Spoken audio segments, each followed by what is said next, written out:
Assalamualaikum warahmatullahi wabarakatuh. Innal hamdalillah wassalamun amma ba'da. Sahabat-sahabatku yang dimuliakan oleh Allah Subhanahu wa taala. Qala al-mu'allif rahimakumullah, ijtihaduka fima dumina laka wa taqsiruka fima turiba minka zalilun 'ala intimasil basirati minka. Kesungguh-sungguhanmu pada apa-apa yang telah Allah Ta'ala jamin bagimu, dan kelalaianmu pada apa-apa yang Allah Ta'ala tuntut darimu merupakan bukti atas lenyapnya basirah darimu. Penjelasannya adalah segala makhluk di atas bumi rezekinya dijamin oleh Allah Subhanahu wa Ta'ala. Setiap makhluk yang bergerak dan mencari rezekinya pasti akan terpenuhi kebutuhannya. Allah Ta'ala berfirman, wa ma min dabatin fil ardi illa 'alallahi rizquha wa ya'lamu mustaqarraha wa musta'uda'aha kullun fi kitabim mubin. Dan tidak satupun makhluk bergerak atau bernyawa di bumi ini melainkan semuanya dijamin Allah rezekinya. Dia mengetahui tempat kediamannya dan tempat penyimpanannya.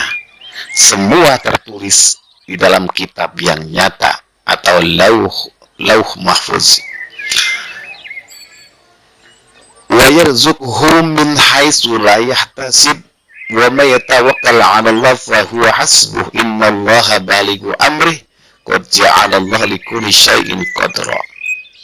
Dan dia memberinya rezeki dari arah yang tidak disangka-sangkanya. Dan barang siapa bertawakal kepada Allah, niscaya akan mencukupkan. Niscaya Allah akan mencukupkan keperluannya. Sesungguhnya Allah melaksanakan urusannya. Sungguh Allah telah mengadakan ketentuan bagi setiap sesuatu. Semua rezeki sudah dijamin oleh Allah.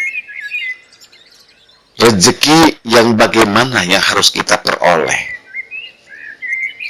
Sementara rezeki kita ini haruslah rezeki yang diridhoi oleh Allah, rezeki yang barokah.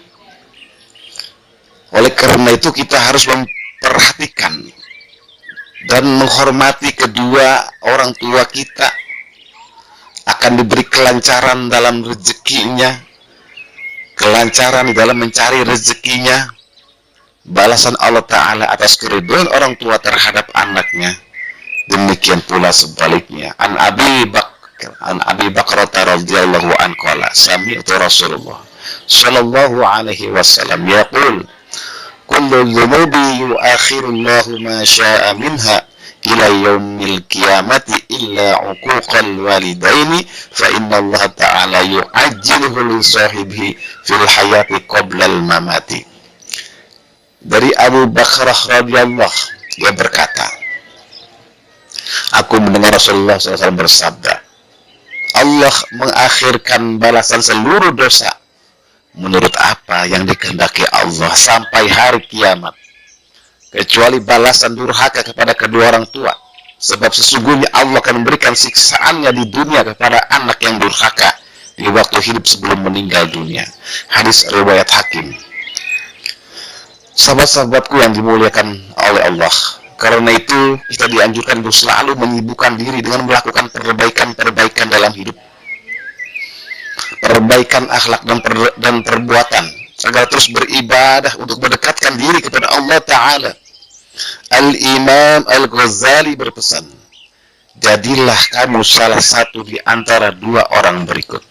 Satu, menjadi orang yang sibuk memperbaiki diri. Yang kedua, menjadi orang yang sibuk memperbaiki orang lain. Setelah memperbaiki diri sendiri, jangan sampai kamu sibuk memperbaiki orang lain sebelum memperbaiki dirimu sendiri.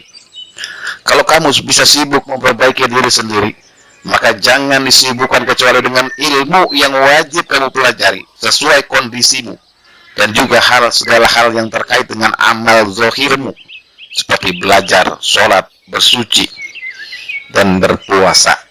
Dan yang paling penting yang seiring dilupakan orang adalah belajar ilmu tentang sifat-sifat hati, apa yang terpuji dan apa yang tercela. Demikian sebagaimana disampaikan Al-Imam Ghazali dalam kitabnya Ihya Ulumuddin.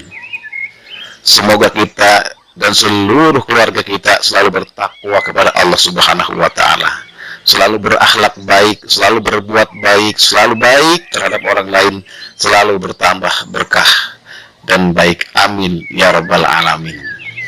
Sahabat-sahabatku yang dimuliakan oleh Allah, kesibukan dunia mereka tidak membuat mereka berpaling dari ketaatan dan perintah Allah.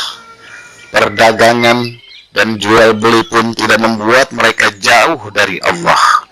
Ketika ada panggilan sholat, mereka pun memenuhi panggilan tersebut, dan lisan mereka tidaklah lepas dari zikrullah, berzikir kepada Allah.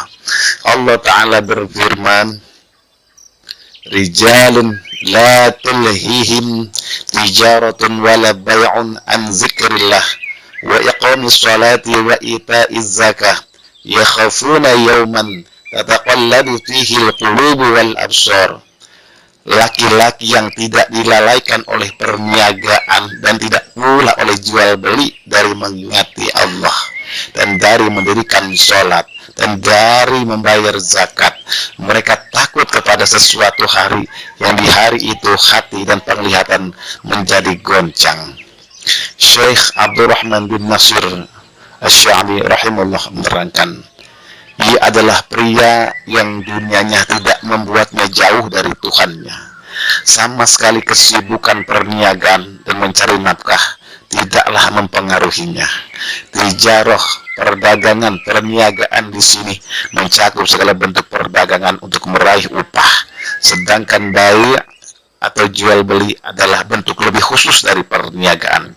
Karena dalam perniagaan lebih banyak ditemukan transaksi jual beli. Pujian pada pria di sini bagi mereka yang berdagang dan melakukan jual beli, dan asalnya perbuatan tersebut tidaklah terlarang. Meskipun tidak terlarang, akan tetapi hal-hal tadi tidaklah mempengaruhi mereka dari mengingat Allah, mendirikan sholat dan menunaikan zakat. Bahkan mereka menjadikan ibadah dan ketaatan pada Allah sebagian tujuan hidup mereka. Jadi perdagangan tadi tidaklah sama sekali menghalangi mereka menggapai ridha Allah Subhanahu wa Ta'ala. Namun hati kebanyakan orang adalah sangat menaruh perhatian pada dunia, sangat cinta kepada dunia. Mereka sangat mencintai penghidupan mereka, mereka sangat mencintai kemewahan mereka, dan sangat sulit mereka pada umumnya meninggalkan dunia mereka. Bahkan mereka pun bersusah payah hingga meninggalkan kewajiban-kewajiban kepada Allah. Berbeda dengan yang disebutkan dalam ayat ini, mereka begitu takut kepada suatu hari yang di hari itu hati dan penglihatan menjadi goncang. Karena mengingat kegoncangan hari kiamat tersebut, akhirnya mereka pun semakin mudah beramal dan meninggalkan hal yang melalaikan mereka dari Allah Subhanahu wa Ta'ala. Yang dimaksud dengan zikrullah, zikir kepada Allah dalam ayat di atas ada 3 pendapat. 1, sholat 5 waktu. Yang kedua, mengerjakan hak Allah. Yang ketiga, zikrullah, zikir kepada Allah dengan lisan. Sedangkan yang dimaksud dengan menegakkan sholat adalah mengerjakan tepat waktu dan menyempurnakannya.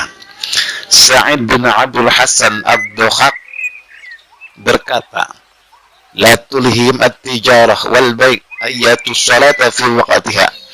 Yang dimaksud ayat tersebut adalah perniagaan dan jual beli tidaklah membuat mereka lalai dari mendatangi sholat tepat pada waktunya. Matar al-Warraq berkata, kanu yubayyi'una wa yashtaruna walakin kana ahaduhum idza sami'a an-nida wa mizanu fi yadihi khibdihi wa aqbil ila shalah. Yang dimaksud ayat tersebut adalah mereka biasa melakukan jual beli, akan tetapi jika mereka mendengar azan, lalu timbangan dagangan mereka berada di tangan mereka, mereka pun meninggalkannya, lalu mereka memenuhi panggilan sholat. As-Syu'bi mengatakan mengenai ayat tersebut, an sholati fi jama'atin, mereka tidak lalai dari sholat berjamaah. Dalam ayat di atas disebutkan tataqallabu fihi al-qulub wal absar, Mereka takut kepada sesuatu hari yang di hari itu hati dan telinga akan menjadi goncang, yaitu hati mereka dalam keadaan khawatir apakah mereka akan selamat ataukah celaka. Dan penglihatan mereka pun kebingungan melihat kiri dan kanan. Tafsir Jalalain. Ayat di atas serupa dengan ayat ya ayyuhalladzina amanu la tulhikum amwalakum wala auladukum an zikrillah wa man yaf'al dzalika faulaika humul khasirun. Hai orang-orang beriman, janganlah hartamu dan anak-anakmu melalaikan kamu dari mengingat Allah. Barang siapa yang berbuat demikian, maka mereka itulah orang-orang yang merugi. Ya ayyuhalladzina amanu idza nudiya lis-salati min yaumil jumu'ati fas'au ila dzikrillah wa dzarul bai'a dzalikum khairul lakum in kuntum ta'lamun. Hai orang-orang yang beriman, apabila diseru untuk menunaikan sholat Jumat, maka bersegeralah kamu kepada mengingat Allah dan tinggalkanlah jual beli.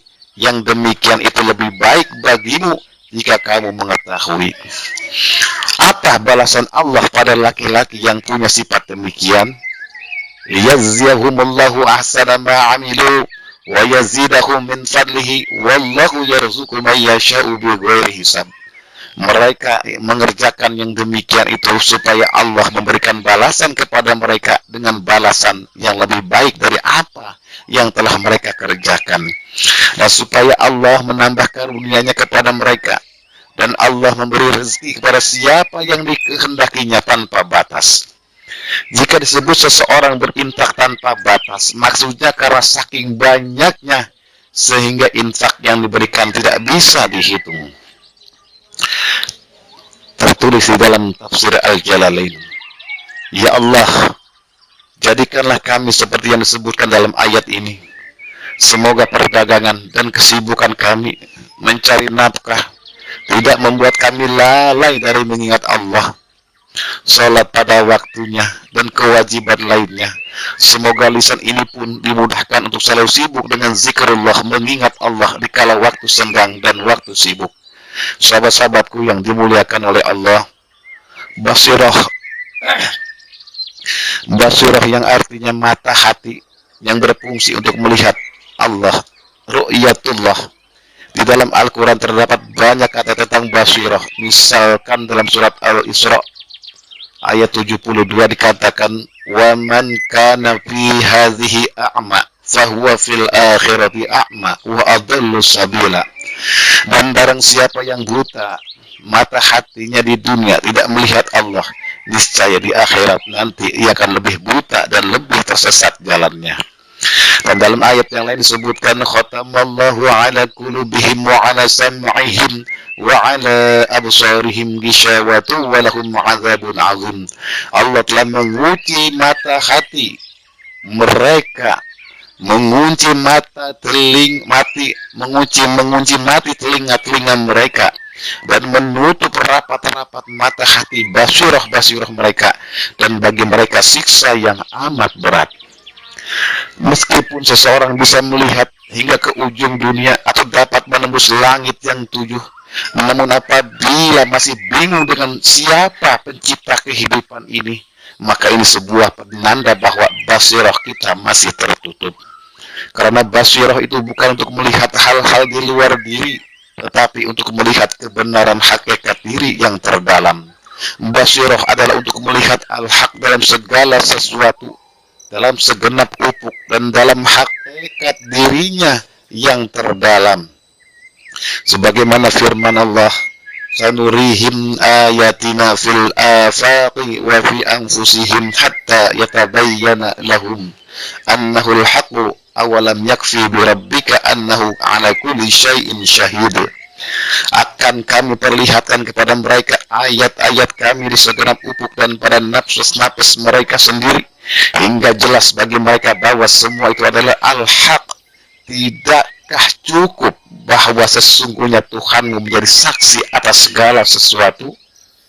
Siapa saja yang disibukkan mencari apa yang sudah dijamin Allah seperti rezeki, dan meninggalkan apa apa yang menjadi perintah Allah, itulah tanda orang yang buta mata hatinya. Firman Allah, wa ka'ayyin min dabatin la tahmilu rizqaha Allahu yarzuquha wa iyyakum wa huwa samiul alim. Dan berapa banyak makhluk bergerak yang bernyawa yang tidak dapat membawa mengurus rezekinya sendiri. Allah lah yang memberi rezeki kepadanya dan kepadamu. Dia maha mendengar, maha mengetahui. Surah Al-Ankabut ayat 60. Firman Allah, wa'mur ahlaka bis-shalah wastabir 'alaiha la nas'aluka rizqa nahnu narzuquka wal 'aqibatu littaqwa. Dan perintahkanlah keluargamu melaksanakan sholat dan sabar dalam mengerjakannya. Kami tidak meminta rezeki kepadamu, kamilah yang memberi rezeki kepadamu, dan akibat yang baik di akhirat adalah bagi orang yang bertakwa. Kerjakan apa yang menjadi kewajibanmu terhadap kami, dan kami melengkapi bagimu bagian kamu. Di sini ada dua perkara. Yang satu yang dijamin oleh Allah, maka jangan menuduh atau berburuk sangka kepada Allah Subhanahu wa taala. Yang kedua yang dituntut, menjadi kewajiban bagimu kepada Allah, maka jangan diabaikan. Dalam sebuah hadis kursi yang artinya, hambaku, taatilah semua perintahku dan jangan memberitahu kepadaku apa yang baik bagimu. Jangan mengajari kepadaku apa yang menjadi kebutuhanmu. Syekh Ibrahim Al-Khawas berkata, jangan memaksa diri untuk mencapai apa yang telah dijamin, dan jangan menyia-nyiakan, mengabaikan apa yang diamanatkan kepadamu. Oleh sebab itu, barang siapa yang berusaha untuk mencapai apa yang sudah dijamin dan mengabaikan apa yang menjadi tugas dan kewajiban kepadanya, maka buta mata hatinya dan sangat bodoh ruhaninya. Kesimpulannya, jika ingin mata hati kita terbuka, maka lakukanlah totalitas mencintai dan mentaati Allah Subhanahu wa taala. Demikianlah, semoga bermanfaat. Wassalamualaikum warahmatullahi wabarakatuh.